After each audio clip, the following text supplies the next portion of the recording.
Salut les challengers, j'espère que vous allez bien, je suis ravi de vous retrouver dans cette nouvelle vidéo. Aujourd'hui on va poursuivre notre série sur les Jeux Olympiques comme chaque semaine, mais cette fois-ci ça ne va pas être un sujet très joyeux. On va parler de l'attentat, de la prise d'otage des Jeux de 1972 à Munich en Allemagne. Elle a été faite par des Palestiniens contre des athlètes israéliens. C'est quelque chose de terrible et j'aurais préféré qu'il n'y ait moins d'actualité sur le sujet. Malheureusement, le 7 octobre dernier, la guerre a repris entre Israël et la Palestine.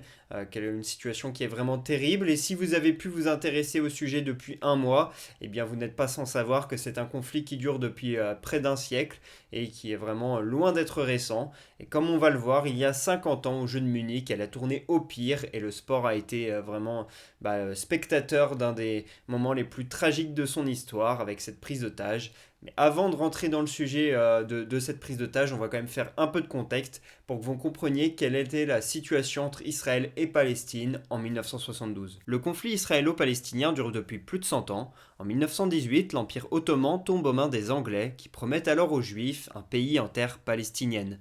De 1929 à 1939, 180 000 Juifs européens s'exilent dans la région. Pendant la Shoah et la Seconde Guerre mondiale, cet exil va augmenter.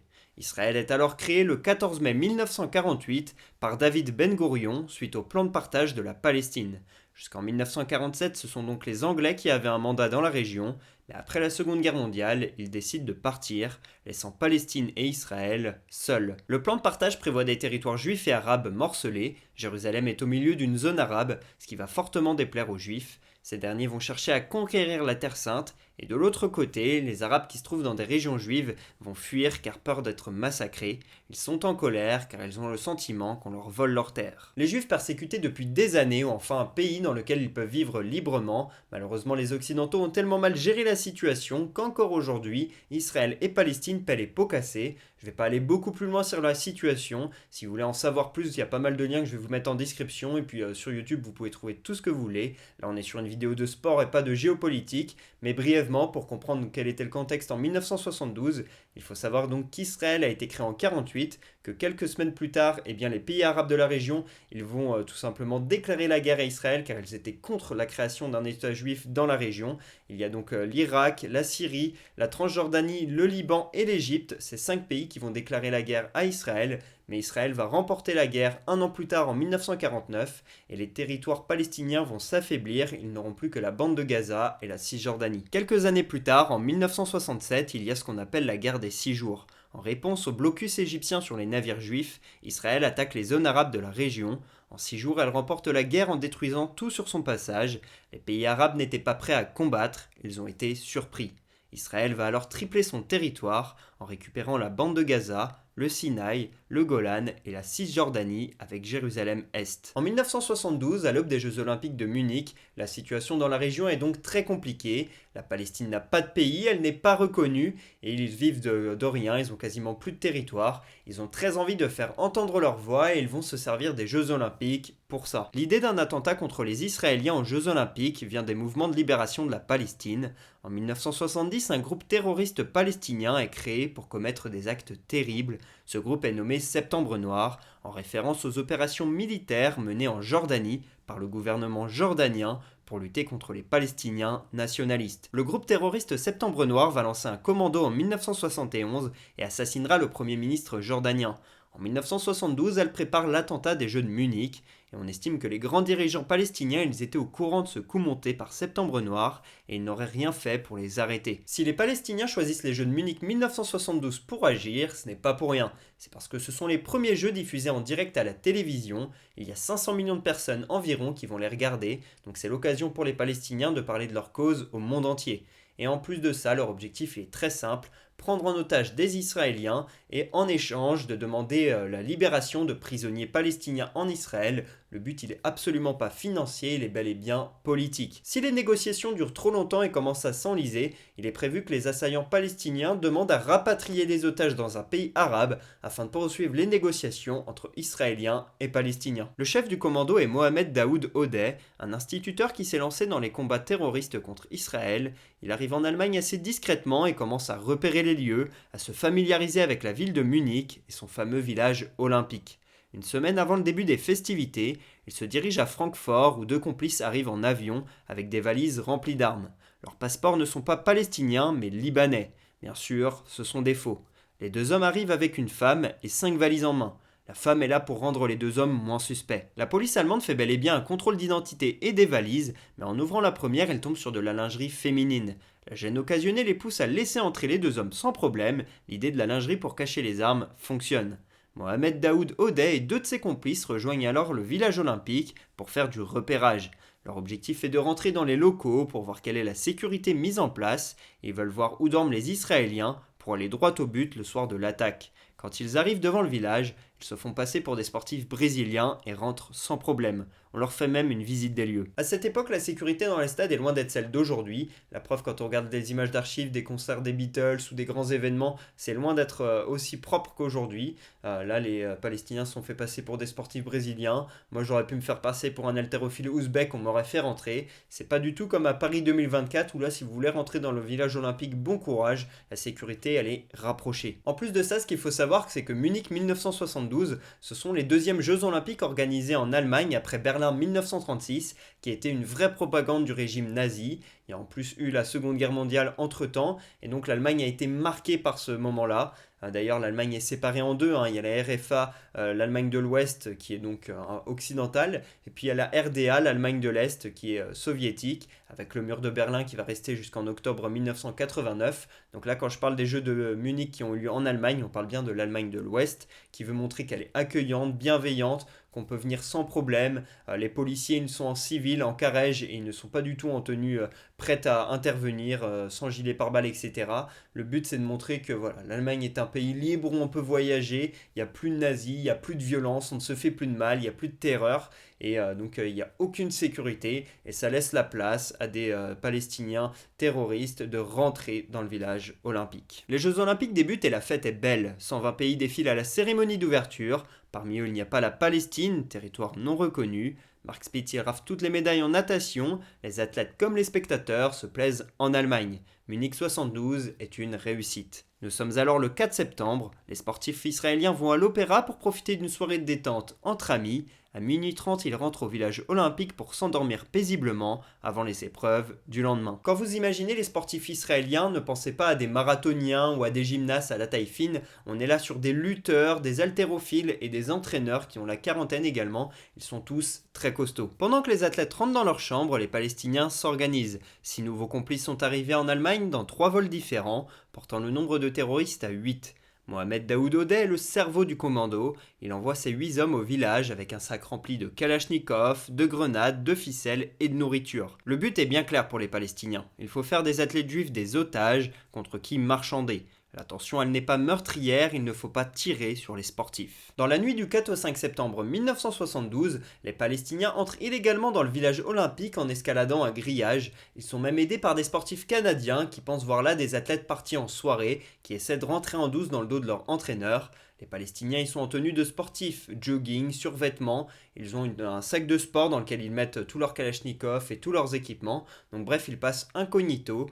Et ils arrivent même à rentrer dans le bâtiment des Israéliens et même dans leur chambre assez facilement puisqu'ils ont volé les clés auparavant. Malgré tout, les Palestiniens font pas mal de bruit dans les couloirs. Ça va réveiller Yosef Gottfried qui est un juge de lutte et il va pouvoir prévenir un entraîneur d'haltérophilie de la situation qui va lui s'échapper par la fenêtre pendant que Gottfried sera pris en otage. Suite à ça, c'est Moshe Weinberg qui se fait prendre en otage et alors que les Palestiniens allaient vers l'appartement numéro 2, il leur dit que dans celui-là, il n'y a pas d'Israéliens, qu'il faut aller dans le 3.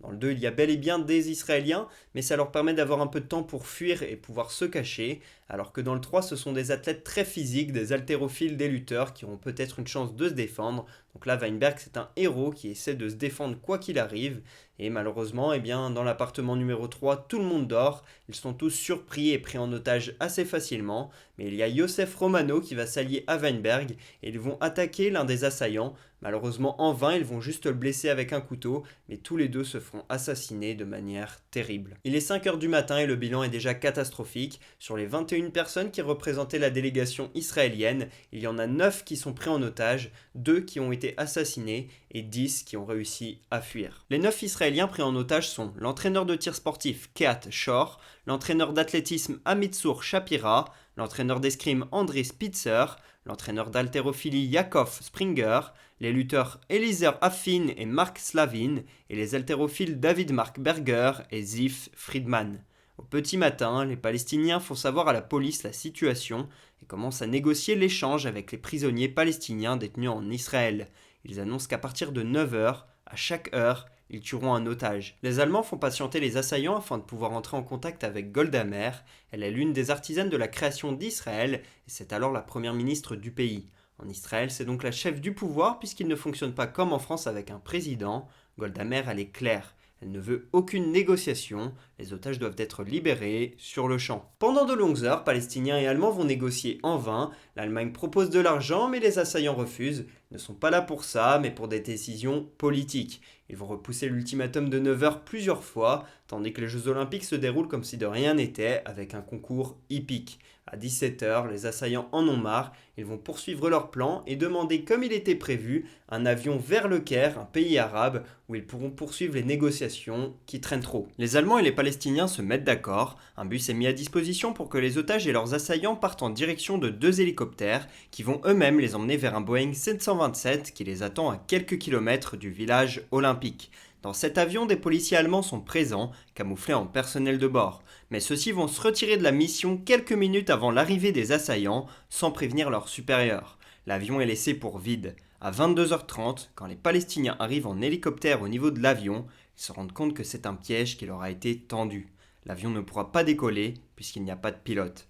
Des tireurs d'élite allemands commencent alors leur travail et tirent sur les assaillants qui répondent. Les tireurs d'élite allemands sont loin d'être efficaces. Déjà, ils ne sont que 5 et ils s'attendaient à ce qu'en face, les assaillants soient 6 alors qu'ils sont 8. Donc déjà, au niveau de l'analyse, c'était pas bon. En plus de ça, ils n'ont pas de gilet pare-balles, ils n'ont pas de lunettes sur leur fusil et ils n'ont pas non plus de radio pour communiquer entre eux. Donc l'attaque, elle n'est pas du tout coordonnée. On est loin d'être sur quelque chose de bien vu comme le RAID ou le GIGN. Là, c'est beaucoup plus désorganisé et les Allemands n'ont jamais vraiment répondu à cette question ensuite après cet attentat. Ils ont plutôt essayé de botter en touche. Donc ça prouve que les Allemands ils n'étaient pas du tout préparés d'un point de vue sécuritaire. Ils n'avaient rien pour lutter contre le terrorisme, alors qu'il y avait bel et bien des risques, puisqu'au début des années 70, en Allemagne, il y avait eu plusieurs attaques qui pouvaient laisser présager un risque potentiel pendant les Jeux, mais les Allemands n'avaient rien prévu. À minuit 30, le constat il est terrible. Les 9 otages israéliens ont été assassinés. C'est le cas également des 8 assaillants palestiniens, et il y a également un policier allemand qui va perdre la vie dans l'attaque. Quelques jours plus tard, Israël va faire une attaque en Palestine en guise de représailles.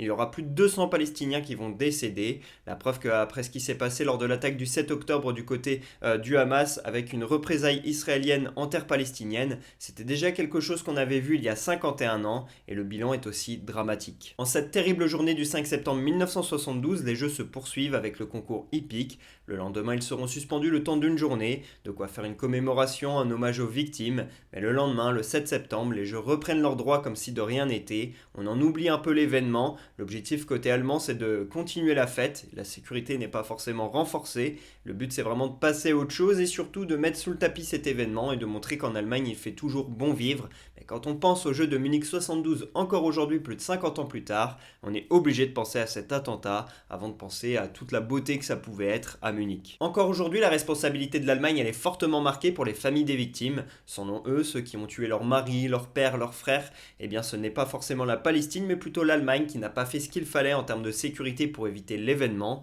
En plus, ils n'ont pas eu droit à un procès, puisque les 8 assaillants sont dans un premier temps décédés, et le cerveau, Mohamed Daoud Odeh, il a été capturé, mais l'Allemagne ne l'a pas conservé, ils l'ont envoyé en exil en Algérie. L'Algérie l'a libéré, il a pu vivre pendant 40 ans librement avant de décéder en 2010. Donc la preuve que les familles des victimes n'ont jamais pu avoir ce qu'il fallait. Ils n'ont pas eu de dédommagement, ni vraiment de commémoration ou de choses comme ça en Allemagne. 50 ans plus tard, tout de même, le président de l'Allemagne a officiellement demandé des excuses aux familles et a organisé une commémoration pour pouvoir un petit peu ressouder les liens entre Israël et Allemagne, puisque depuis cet événement, ça a été pas mal tendu entre les deux États. Voilà donc pour ce terrible événement du 5 septembre 1972 et cette prise d'otage qui a fini de manière catastrophique. J'espère que la vidéo vous a plu, que vous en aurez appris un peu plus. Pour ma part, je vais vous retrouver la semaine prochaine pour parler des Jeux Olympiques à nouveau, avec un sujet un peu plus joyeux. N'hésitez pas à vous abonner, à liker, à partager, à commenter, vous connaissez tout ça. Pour ma part, je vous dis à la semaine prochaine pour parler des Jeux Olympiques. Salut les challengers!